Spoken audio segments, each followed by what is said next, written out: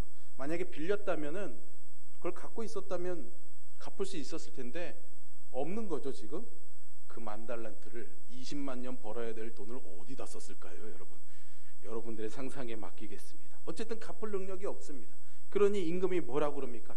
그러면 너 자신과 내 아내와 내 자식과 내 소유를 다 팔아서 갚아라 라고 말합니다. 그러니 이 신하가 뭐라고 말합니까? 임금에게, 임금 주인이시여, 내게 참으소서. 조금만 기다려 주십시오. 제가 갚겠습니다 라고 말합니다. 여러분, 이것을 받아들일 수가 있겠습니까? 받아들일 수가 없죠. 설령 갚을 수 있는 기한을 연장을 더 해준다고 해도 사실은 평생을 벌어도 갚을 수 없는 금액이니까 사실은 지금 이 10,000달란트 빚진 신하의 상황은 아주 절망적인 상황이라고 말할 수 있을 겁니다. 그런데 이때 놀라운 반전이 일어나게 되죠. 뭡니까? 임금이 그를 불쌍히 여겨서 어떡합니까? 그의 빚을 탕감해 준 것입니다. 한두 푼도 아니고요, 1달란트도 아니고, 1달란트만 해도 어마무시한데 엄청난 이 10,000달란트를 아무 조건 없이 탕감해 주었다라는 겁니다. 세상에 죽었다 깨어나도 있을 수 없는 일이, 어떤 임금도 할 수 없는 일을 한 거죠.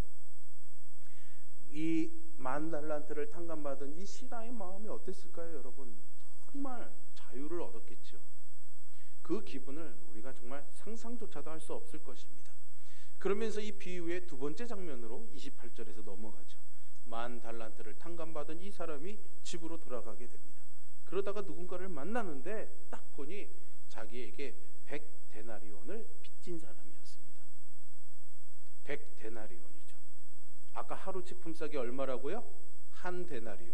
그럼 100데나리온을 벌려면은 100일을 일하면 되겠죠. 또 주일 쉬고 뭐 쉬고, 대충 해보면 석 달에서 넉 달은 일해야 벌 수 있는 돈입니다.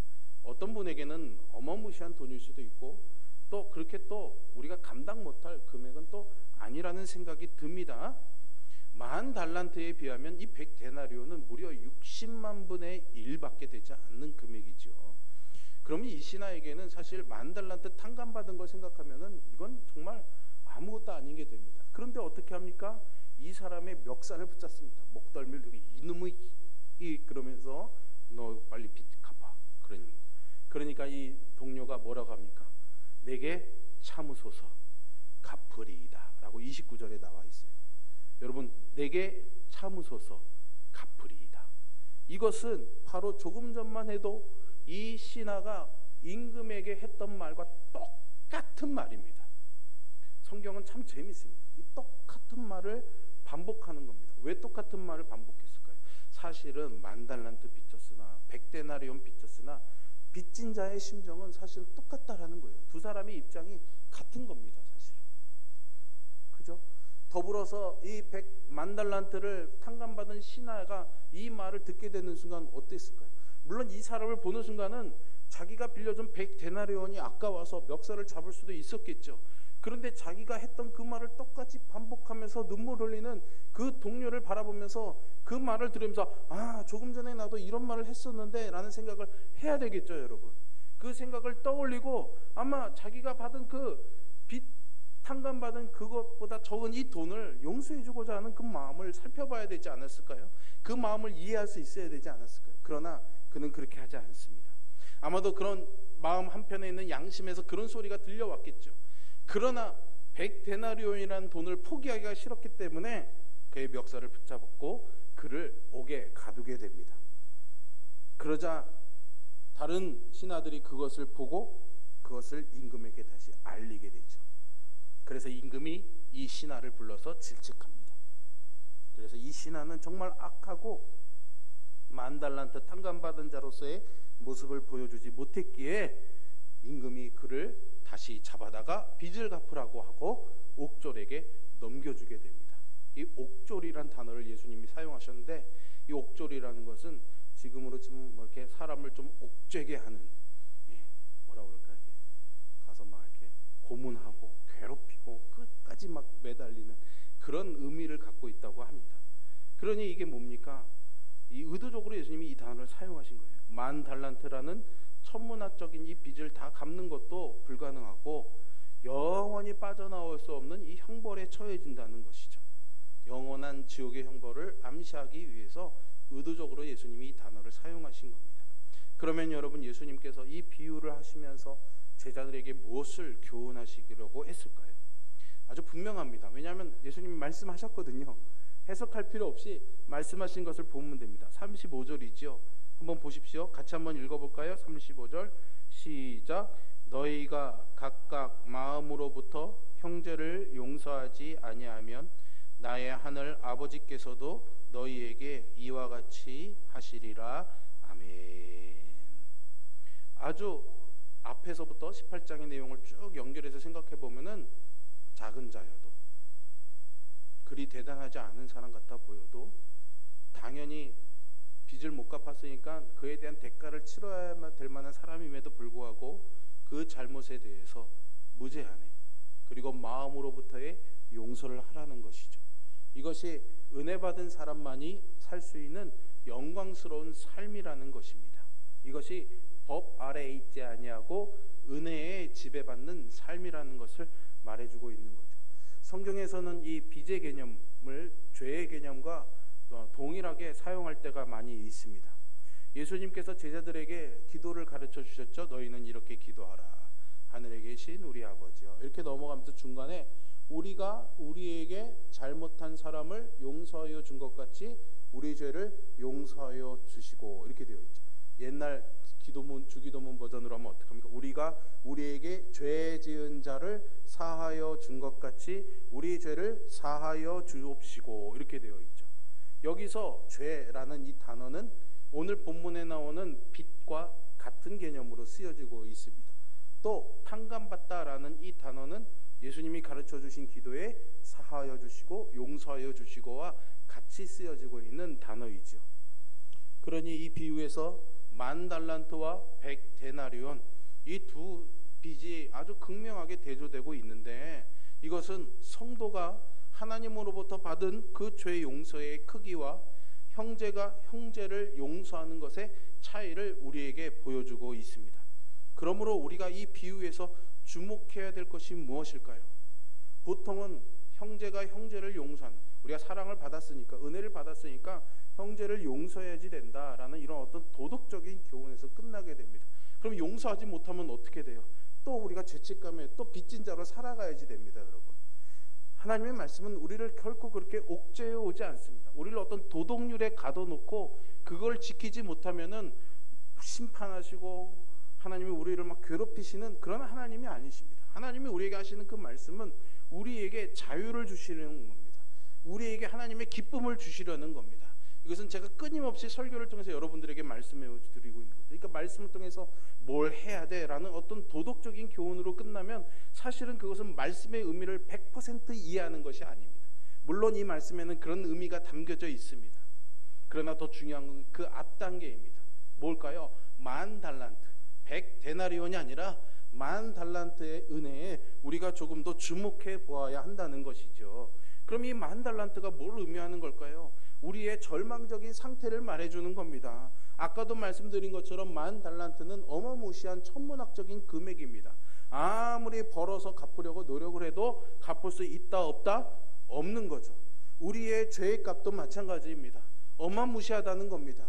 영광스러운 하나님 앞에 서는 우리들의 그 죄값이 우리가 이 땅에서 도덕적인 또 사회법적인 어떤 죄를 짓고 안 짓고의 유무를 떠나서 이미 우리의 존재 자체가 10,000달란트 빚진 사람처럼 우리가 어떤 것을 해도 갚아낼 수 없는, 어떤 것으로도 그 대가를 치를 수 없는 그런 빚진 자로 우리가 태어났다는 것. 우리는 도저히 이것을 해결할 수 없다라는 절망적인 우리의 실존, 어려운 말 써서 죄송합니다. 우리의 실체적인 그 모습을 드러내고 있는 거죠. 우리는 그런 존재다라는 겁니다.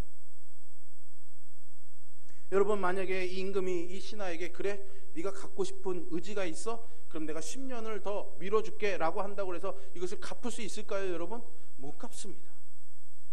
이 절망의 상태에서 이 신하를 구원할 수 있는 유일한 방법은 뭡니까? 임금이 됐어 라고 말하는 겁니다. 안 갚아도 돼 라고 말하는 거죠. 그것만큼 확실하고도 한순간에 끝낼 수 있는 완전한 방법은 없습니다. 임금은 이 신하를 불쌍히 여겼습니다. 그리고 그렇게 했습니다. 신하가 탕감받은 것은 100데나리온이 아니고 10,000달란트였습니다. 여러분, 10,000달란트는 그래서 우리에게 하나님의 무한한 속죄와 은혜와 사랑을 보여주고 있는 것이죠. 무한함은, 한량없음은 바로 하나님의 성품인 것입니다. 그것을 당시의 사람들이 표현할 수 있는 최대치의 금액으로 예수님께서 표현하신 것이죠. 10,000달란트라는 어떤 수치의 한계는 있었겠지만 사실은 그것 자체만으로도 제자들의 생각에는 도무지 도달할 수 없는, 상상할 수조차 없는 그런 금액이었던 거죠. 그러니 그것은 무한이라고 표현할 만한 액수였던 겁니다. 주님은 10,000달란트로 하나님께서 절망에 빠진 이 죄인을 풀어주시는 은혜를 표현하신 겁니다.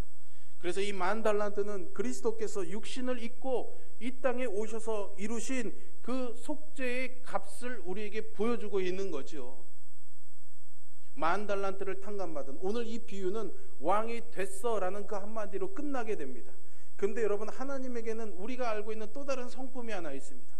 무한한 하나님의 은혜와 사랑도 있지만 하나님이 공의로우신 분이라는 거죠. 공의로우신 하나님은 반드시 그 값을 치르게 되어 있습니다. 그 값을 물으게 되어 있습니다. 근데 우리에게는 갚을 능력이 없잖아요. 그래서 어떻게 하십니까? 하나님 앞에 벌을 받지 않는 죄는 없죠. 그래서 그 죄의 대가는 뭐라고 말합니까? 로마서에서는 죄의 대가는 곧 사망이다 라고 말하고 있어요. 죄의 값은 사망이라는 거예요. 그래서 하나님께서 그 값을 우리에게 물으실 수 없으니까 어떡합니까? 대신 누군가에게 물으십니다. 누구에게요? 자신의 아들 독생자 예수 그리스도를 이 땅에 인간의 몸으로 이끌어 오게 하셔서 우리가 치러야 될 그 죄의 대가를 예수님께서 대신 치르게 하시는 거죠. 그것이 십자가의 대속의 사랑입니다. 왜 예수님이 십자가에서 죽으셔야 했는가? 하나님께서 그 값을 물으시는 거죠. 그 값을 물어서 우리를 그냥 값없이 용서해 주시려고 하나님이 그 선택을 하신 겁니다. 그러니 하나님은 오늘 본문을 기준으로 해서 보면 우리에게 얼마를 쓰신 거예요? 10,000달란트를 쓰신 거예요. 어마무시한, 헤아릴 수 없는 무한의 은혜를 베풀어 주신 것이죠. 이것이 바로 복음입니다, 여러분. 바울 사도는 이 복음을 증거했습니다. 그가 이 복음에 대해서 아주 논리적으로 설명한 책이 로마서인데요. 로마서는 하나님과의 관계를 거스른 이 죄인들이 얼마나 절망적인 상태인지를, 마치 10,000달란트 빚진 사람의 처지를 예수님이 설명하는 것처럼 로마서에서 설명하고 있습니다. 우리가 아무리 해도 이 죄의 문제를 해결할 수 없는 존재다, 우리는. 그렇게 설명해주고 있죠. 그런데 이런 절망적인 상태를 설명하고 나서 로마서 3장 21절로 넘어오게 되는데요. 로마서 3장 21절에 넘어오면은 이제는 율법 외에 하나님의 한 의가 나타났다라고 나와 있습니다. 그런데 원래 이제는 이라고 시작하는 이 21절의 앞에 원래 헬라어로는 단어 하나가 더 들어 있습니다. 그게 뭐냐면 그러나입니다. 그러나. 그래서 새 번역 성경에는 로마서 3장 21절을 보시면 그러나 이제는 이렇게 되어 있습니다. 뭡니까? 우리는 어떻게 해서도 이 빚을 해결할 수 없는 존재다. 그러나 이제는 하나님의 한 의가 나타나셨다라는 거예요. 그게 누구예요? 예수 그리스도시다라는 거죠. 위대한 반전이 나타나게 되는 겁니다. 그래서 그 3장 21절 이후에 절망적인 죄인에게 나타난 복음의 은혜를 길게 설명한 이후에 로마서 12장 1절에 가서는 그러므로 라고 시작합니다. 그러므로. 로마서 12장 1절 잘 기억하시는 분들 많을 겁니다. 그러므로 형제들아, 내가 하나님의 모든 자비하심으로 너희를 권하노니 너희 몸을 하나님이 기뻐하시는 거룩한 산 제물로 드려라. 이것이 너희가 드려야 될 영적 예배다 라고 말씀하고 있는 거죠. 이어지십니까? 우리는 만 달란트 빚진 내 능력으로 내 힘으로는 죄의 문제를 해결할 수 없는 존재다. 그러나 이제는 독생자 아들 예수 그리스도를 보내주셔서 하나님이 우리의 이 빚을 탕감해 주셨으니 그러므로 형제들아 이제 우리는 어떻게 해야 된다고요? 우리의 삶의 사한 제사를 거룩한 예배를 드리는 삶을 살아라. 이것이 믿는 자의 영광이다. 이것이 믿는 자에게 주시는 하나님의 영예로운 삶이다 라고 바울이 설명하고 있는 겁니다.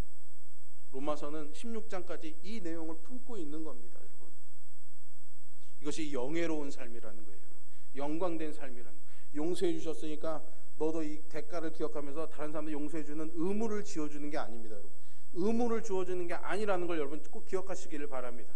많은 성도들이 여기서 헷갈리고 혼동합니다. 의무를 받은 걸로 생각합니다. 나도 용서 받았으니까 누군가가 꼭 용서해야 되는 의무를 받았는데 용서가 됩니까 안 됩니까 여러분? 안 되잖아요. 그러니까 끊임없이 실패하고 좌절해서 또 어떻게 됩니까? 스스로 자책에 빠지는 겁니다. 또 앞에 또 빚을 막 쌓아가는 삶을 살아가는 거예요. 여러분, 그렇지 않습니다. 하나님이 우리에게 주시는 것은 그런 의무와 율법의 일들이 아닙니다. 하나님이 우리에게 주시는 것은 자유입니다. 기쁨입니다. 그러니 내가 너에게 이만큼의 넉넉한 만 달란트치의 은혜를 줬으니까 어떻게 하라고요? 그거 가지고 와서 써, 이겁니다. 그거 가지고 와서 누리면서 살아. 이걸 알면은 내가 이렇게 살 수 없어. 그냥 이렇게 죄짐에 눌린 채로 살 수가 없는 거란다 말씀해주고 계시는 거죠, 여러분. 그러니 우리가 형제를 용서하는 삶을 살아갈 수 있는 그 중요한 열쇠는 뭡니까? 은혜를 알고 내가 그렇게 다짐하는 게 아닙니다. 그 은혜를 알아가면은 이 용서는 자연스럽게 되는 겁니다, 여러분. 하나님이 우리를 그렇게 만들어 주신다는 거예요. 은혜를 주심으로 우리를 그렇게 변화시켜 주신다는 거죠, 여러분. 이것을 믿으시기를 바랍니다. 그래서 이 비유는 오늘 우리에게 만 달란트 빚진 자처럼 살아가는 우리에게 주시는 하나님의 말씀이죠. 우리가 용서받은 은혜의 크기는 만 달란트입니다. 100데나리온이 아닌 거죠. 내가 누군가를 용서하는 그것은 하나님이 나를 용서해 주신 것에 비하면 60만 분의 1밖에 되지 않는 거예요, 여러분. 그걸 알면은 어떻게 용서하지 않고 살아갈 수가 있어요? 어떻게 이해하지 않고 살아갈 수가 있겠습니까?